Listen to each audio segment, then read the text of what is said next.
Сереж, ну-ка, покажись, что ты можешь сказать, ваше интервью на сегодня. Что ты можешь маме сказать, много ли грибов в этом году? Ну, что ты молчишь, я тебя на видео снимаю. Я не знаю. Ну, говори маме-то, она хочет услышать. Много лисичек мы нашли. Очень много лисичек. Ну, очень много. Ну, вот давай, сейчас вот мы покажем.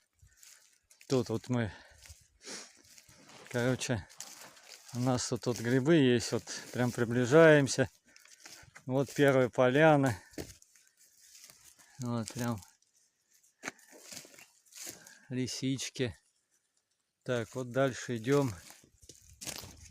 Дальше идем, вот приближаемся. Вот видите, вот белый гриб стоит прям. Вот, дальше.